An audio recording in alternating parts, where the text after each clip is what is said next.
Hey all, DT Neil here, talking to you about storytelling, writerly things, genre, as I always say, fantasy, science fiction, horror, and so forth.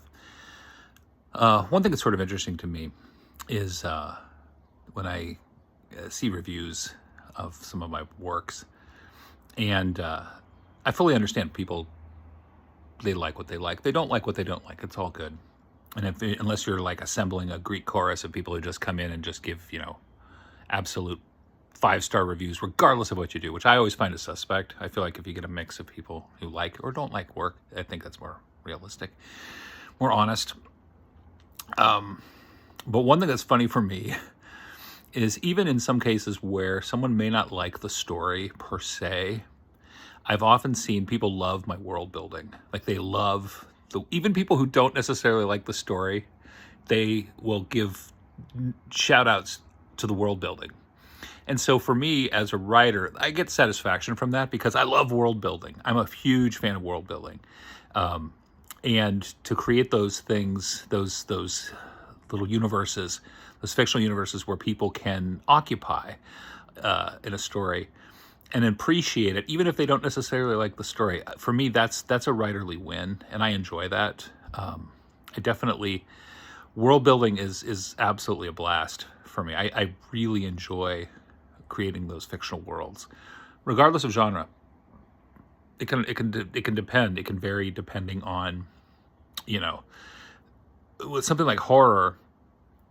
In a way, it has to be rooted in the everyday world for it to be horrific, because you have to have a sense of normalcy before you introduce the extraneous element, the other that becomes the aspect of horror.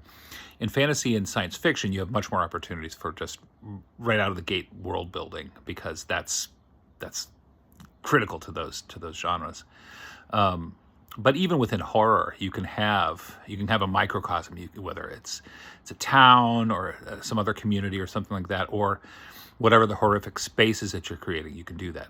I think it's kind of weird because I think for a lot of people, horror has a certain people, especially nowadays when things are really messed up.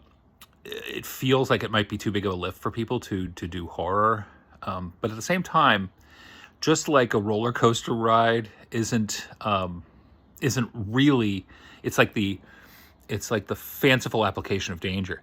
So it is with horror, and you can create an environment where people can be comfortably scared, if that makes sense, or safely freaked out. And so there is an opportunity for world building, even in the normalized context of a horror atmosphere. So anyway, I just think it's fun. World building. Some people hate world building, and I'm always flummoxed by that because it's such a good time. It's an opportunity for you as a writer to really play and build a universe. I mean, that's what it is. And I encourage you, if you're doing writing and if you're exploring that, to really go all in on the world building, because again, even if people don't necessarily like the journey of this particular story, they can sometimes appreciate the scenery, the world building. If you're doing it well, you can get in people's heads and they can see stuff, and they can look forward to that and enjoy that sense of escape, which, if anything, this world offers or requires is a sense of escape from what's going on, while at the same time you can address things that matter in the worlds that you create. So anyway, it's unfathomable to me how some people don't like world building, because I think it's a good time, and I suppose my love of world building shows which is why people tend to enjoy the worlds that I create, just because my joy in it, is reflected in the stories that I create.